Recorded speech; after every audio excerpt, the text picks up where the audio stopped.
అందరికీ నమస్కారం అండి. ఈరోజు ఈ వీడియోలో తొలి ఏకాదశి కథ గురించి తెలుసుకుందామండి. హిందువుల తొలి పండుగ తొలి ఏకాదశి పండుగ.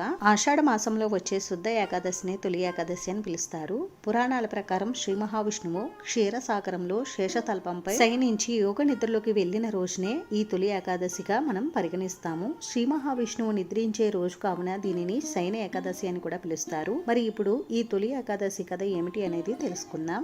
తొలి ఏకాదశి రోజున రోజంతా కూడా ఉపవాసం ఉండి మరుసటి రోజు ఉదయాన్నే ఆలయానికి వెళ్లి ఉపవాస దీక్షను విరమించుకోవాలి. ఇలా చేయడాన్ని తొలి ఏకాదశి వ్రతం అని అంటారు. ఇలా చేయడం వలన మన జన్మ జన్మల పాపాలన్నీ కూడా తొలగిపోతాయని ఒక నమ్మకం అయితే ఉంది. అయితే యోగ నిద్రలోకి వెళ్లిన శ్రీ మహావిష్ణువు మళ్ళీ 4 మాసాల తర్వాత కార్తీక శుద్ధ ఏకాదశి నాడు మేల్కొంటాడని చెబుతారు. దీనిని ఉద్దాన ఏకాదశి అని అంటారు. ఈ ఏకాదశి తరువాత రోజున వచ్చే ద్వాదశిని క్షీరాబ్ది ద్వాదశి అని అంటారు. ఈ 4 నెలల సమయాన్ని పవిత్రంగా భావించి చాతుర్మాక్ష దీక్షలు అనేవి ఆచరిస్తారు. ప్రస్తుతం ఈ చాతుర్మాస దీక్షలను మఠాధిపతులు సన్యాసం తీసుకున్న వారు మాత్రమే ఈ వ్రతాన్ని ఆచరిస్తున్నారు. ఇంకా కథలోకి వస్తే కృతయుగంలో మురాసురుడు అనే రాక్షసుడు ఉండేవాడు. ఆ రాక్షసుడు బ్రహ్మదేవుని వరంతో మునులను దేవతలను హింసిస్తూ ఉండడంతో వారు శ్రీ మహావిష్ణువుని ప్రార్థించారు. అప్పుడు శ్రీ మహావిష్ణువు ఆ రాక్షసుడితో 1000 ఏళ్ల పాటు యుద్ధం చేసి అలసిపోయి ఒక గుహలో విశ్రాంతి తీసుకుంటూ ఉంటుండగా శ్రీ మహావిష్ణువు శరీరం నుండి ఒక కన్య ఉద్భవించింది.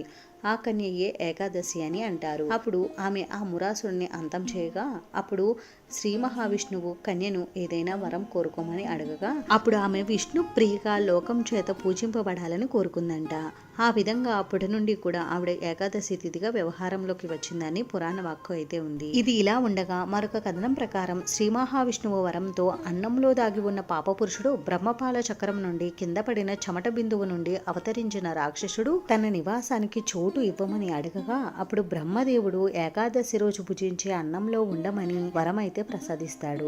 ఈ ఇద్దరు రాక్షసులు ఏకాదశి రోజున అన్నంలో ఉండి ఉదరంలోకి చేరి క్రిములుగా మారి అనారోగ్యాన్ని కలిగిస్తారని అందుకే ఏకాదశి రోజున ఉపవాసము చేయాలని చెప్తారు. ఈ కారణం చేతనే ఏకాదశి రోజున అన్నం భుజించకూడదని అలాగే అన్నంతో చేసినటువంటి పదార్థాలను భుజించకూడదని అంటారు. ఈ ఏకాదశి కథను విన్న వారికి అలాగే చదివిన వారికి కూడా వారి వారి ముందు జన్మల్లో చేసుకున్నటువంటి పాపాలన్నీ కూడా తొలగిపోతాయని అంటారండి. అంతేనండి, విన్నారు కదా. ఈ వీడియో మీకు నచ్చితే మీ ఫ్రెండ్స్ కి రిలేటివ్స్ కి షేర్ చేయండి. ఇటువంటి మంచి మంచి వీడియోస్ కోసం ఛానల్ ని తప్పకుండా అయితే సబ్స్క్రైబ్ చేసుకోండి. వీడియోని చివరి వరకు చూసినందుకు చాలా థ్యాంక్స్ అండి.